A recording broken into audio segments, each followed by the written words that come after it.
plus 147%, plus 285%, plus 482% sur certaines opportunités que nous avons identifiées dernièrement.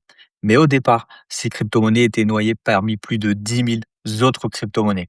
Et lorsque tu veux investir en crypto, le premier problème que tu rencontres, c'est comment trouver les bons actifs, les meilleures opportunités sur lesquelles investir au milieu de milliers de possibilités.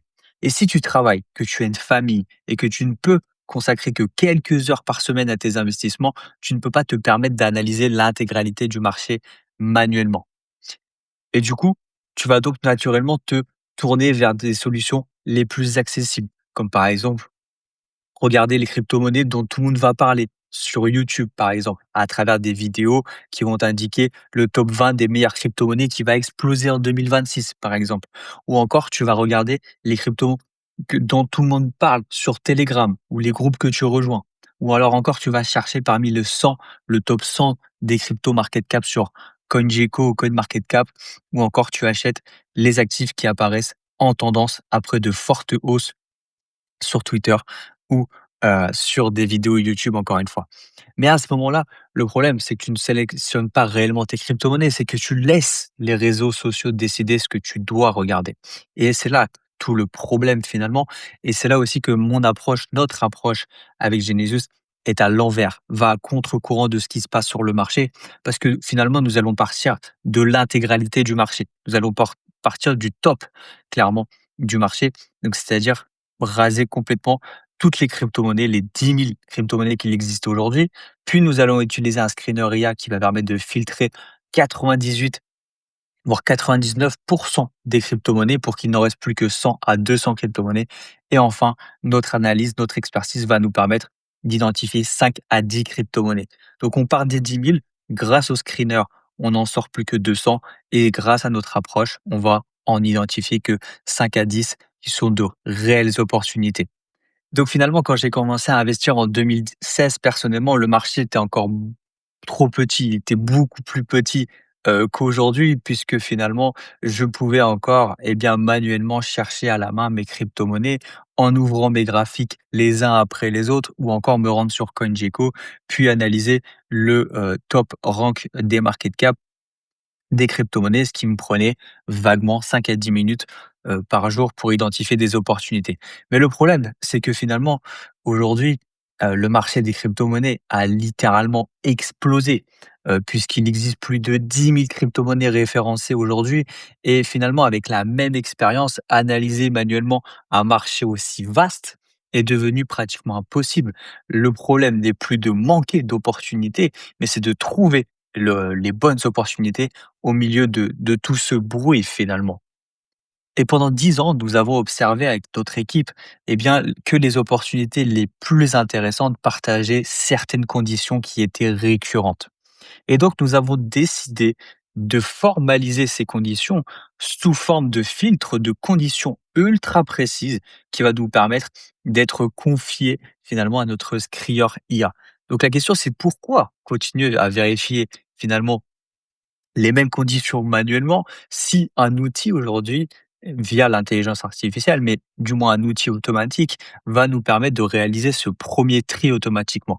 Et c'est comme ça que nous avons décidé de développer notre screener finalement, qui va nous permettre en fait d'intégrer nos outils, nos filtres et nos conditions grâce à nos 10 ans d'expérience.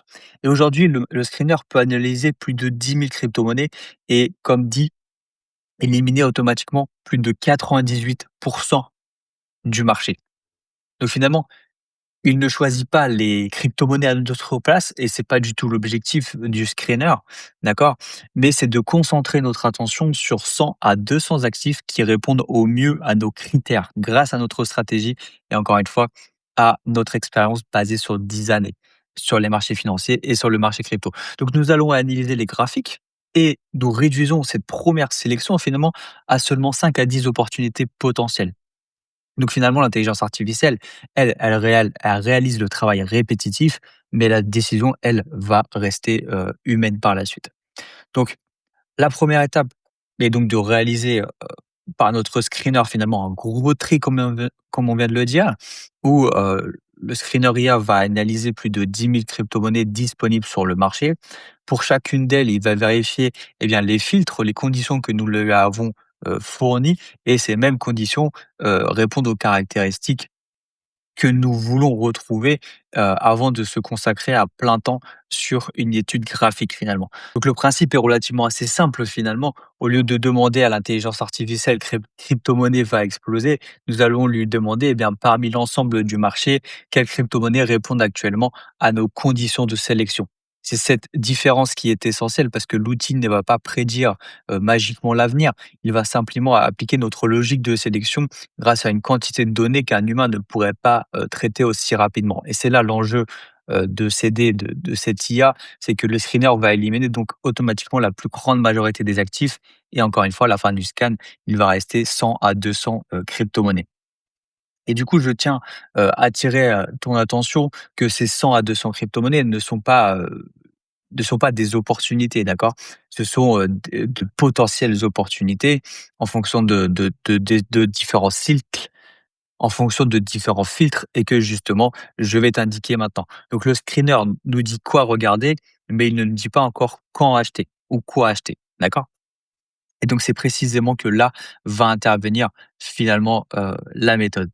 Donc finalement, après avoir utilisé le screener, nous allons identifier 100 à 200 opportunités, potentielles, et c'est là où le premier pilier de la lecture graphique va intervenir. C'est la première lecture finalement qui va se baser sur la localisation.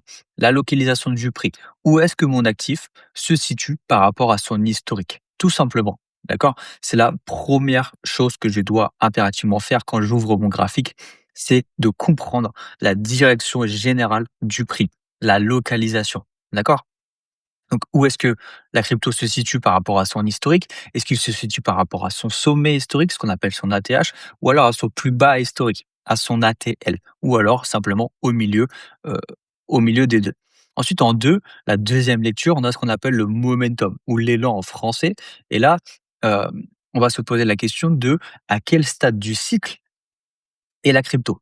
Est-ce qu'elle est en phase haussière? Est-ce qu'elle est en phase baissière? Ou au contraire, est-ce qu'elle est en phase de stabilisation? Puisque un actif se déplace en fonction de 3 phases: hausse, baisse, stabilisation. Il n'y en a pas 2, il n'y en a pas 4, il n'y en a pas 6, il y en a 3. Il y a hausse, baisse, stabilisation. D'accord? C'est comme ça que se résume un actif, comment se déplace un actif en fonction de 3 dynamiques de marché: hausse, baisse, stabilisation. Et c'est ici également, que, j'observe les éléments qui peuvent révéler ce que nous appelons chez nous aussi, l'empreinte institutionnelle. Autrement dit, c'est les indices visibles sur les graphiques, d'accord? Qui vont permettre d'étudier les mouvements de capitaux et les changements de comportement de marché. Et enfin, en 3, la troisième lecture, c'est ce qu'on appelle la structure. Des niveaux pour rentrer, OK? Est-ce qu'on a finalement toutes les conditions en amont pour pouvoir rentrer? Donc c'est, est-ce que crypto forme des structures qui vont me permettre de prendre position? Oui, je rentre. Non, je ne rentre pas, et j'attends qu'elle forme ces structures, ou pas d'ailleurs. D'accord? Donc finalement, encore une fois, le screener réalise donc le travail répétitif et quantitatif de sélection, mais le graphique, lui, le seul outil d'analyse qui est capable en temps réel d'analyser l'offre et la demande, et donc si un actif est surévalué, sous-évalué ou évalué à juste titre, on va dire, c'est la lecture graphique encore une fois. Donc l'outil élimine le bruit, la méthode interprète. Et après cette, lecture graphique, finalement, la majorité des résultats du screener sont de nouveau éliminés. Donc certains actifs possèdent une dynamique intéressante, mais leur structure n'est pas, suffisamment claire, par exemple. D'autres ont déjà trop augmenté potentiellement, ou alors il y a un mauvais rapport, ce qu'on appelle risque-récompense, risque potentiel, ou il y a d'autres actifs qui sont peut-être à, surveiller plus tard. Donc c'est pour ça que finalement sur 100 à 200 cryptomonnaies, il va en rester que 8, parce que finalement il y en a 99 qui vont, ne pas nous intéresser, ou qui vont être dans une mauvaise, localisation, ou alors dans un mauvais momentum, ou alors dans une mauvaise structure. Et c'est pour ça que je dis que le mot «pourrait» est important, parce à ce stade, je ne dispose toujours pas en fait d'une liste d'achat automatique, mais je dispose plutôt d'une watchlist, d'une liste de surveillance beaucoup plus qualifiée. Et sur ces 5 à 10 actifs que j'ai pu identifier grâce à mes conditions, je peux ensuite réaliser une analyse beaucoup plus approfondie. Et pour chacun, Après, je vais pouvoir déterminer la zone d'entrée potentielle. D'accord?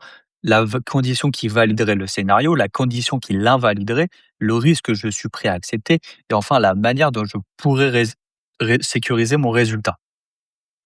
Donc si tu ne peux pas répondre à ces questions, tu ne peux pas acheter un actif. D'accord? Parce que tu ne peux pas savoir où l'acheter, quand le vendre en profit, quand le vendre en perte également. D'accord? Combien est-ce que je vais devoir risquer sur cette position? Quel est le montant, quelle est la somme de mon portefeuille que je vais devoir acheter? D'accord? Et enfin, comment je vais, bah, du coup, vendre la totalité, voire partiellement, eh bien, mon actif. Donc, récapitulons, notre screener finalement, il va scanner plus de 10 000 crypto-monnaies. Il va appliquer automatiquement les conditions développées grâce à notre design d'expérience. Il va éliminer la majorité du bruit pour nous faire ressortir que 100 à 200 crypto-monnaies. Ensuite, mon analyse graphique, elle, va intervenir dessus. Nous allons appliquer les trois lectures, localisation, momentum, structure, d'accord? Éliminer les mouvements trop avancés ou trop désordonnés et replacer chaque actif dans son contexte, pardon, afin que nous puissions réduire eh bien, la liste de surveillance à potentiellement 5 à 10 opportunités. Donc l'IA, finalement ne remplace pas, notre méthode. Elle permet d'appliquer une partie de notre méthode beaucoup plus rapidement qu'on ne pourrait le refaire, avant, hein, par exemple, avant, ces outils, développés. Elle ne remplace pas non plus la décision humaine. Elle nous permet simplement de consacrer beaucoup, moins de temps, mais surtout notre temps aux actifs qui méritent réellement notre attention. Donc même si tu possèdes pas encore notre screener, tu peux déjà corriger une erreur importante dans tes cryptomonnaies, dans tes listes de surveillance. Donc, ouvre ta liste de surveillance, ta watchlist actuelle et pour chaque cryptomonnaie, écris pourquoi elle s'y trouve, d'accord? Est-ce que c'est parce qu'elle répond à un critère précis ou parce que son graphique présente une structure identifiable? Ou simplement parce que tu en as entendu parler sur Twitter, X ou Telegram? Et ensuite, tu peux lui attribuer l'un des 3 statuts à éliminer, à surveiller ou encore à analyser. Donc, ton objectif n'est pas de remplir volontairement, blinder ta watchlist avec énormément de crypto-monnaies, mais l'objectif, c'est de pouvoir justifier objectivement et rationnellement et non émotionnellement la présence de chaque actif dans ta liste de surveillance. Et si toi, de ton côté, tu surveilles 50 crypto-monnaies, mais que tu n'as aucun scénario précis sur l'une d'entre elles, excuse-moi de te le dire, mais tu ne possèdes pas de liste de surveillance. Tu possèdes seulement une collection de projets dans une liste de surveillance, une collection de noms finalement. Donc tu comprends maintenant comment nous passons de plus de 10 000 crypto-monnaies à seulement 5 à 10 opportunités potentielles. Le screener IA, encore une fois, va réaliser le premier tri en appliquant les conditions que nous avons développées grâce à nos dizaines d'expériences. Puis analysons les graphiques pour conserver seulement les structures les plus intéressantes. Mais trouver une crypto c'est pas la partie la plus dure entre guillemets et c'est surtout que la première partie du travail parce que tu dois encore savoir quand l'acheter, combien investir, à quel moment ton scénario devient, invalide et comment sécuriser tes gains. Donc si tu veux découvrir comment appliquer cette méthode et l'appliquer à ta situation, tu peux déposer gratuitement ta candidature pour un appel stratégique avec moi ou un membre de mon équipe. D'accord? Tu cliques juste sur le lien en dessous et pendant cet appel, nous allons analyser ta situation actuelle, tes objectifs, les principaux obstacles que tu rencontres aujourd'hui et déterminer si notre accompagnement peut être réellement pertinent pour toi. Donc le lien, il se trouve juste en dessous dans la bio, c'est le premier lien et dis-moi dans les commentaires si tu veux que je réalise une prochaine vidéo dans laquelle je te montre une sélection directement sur le graphique avec le screener IA. Écris simplement screener en commentaire et je pourrai organiser une prochaine vidéo ou directement dans un live en direct sur YouTube.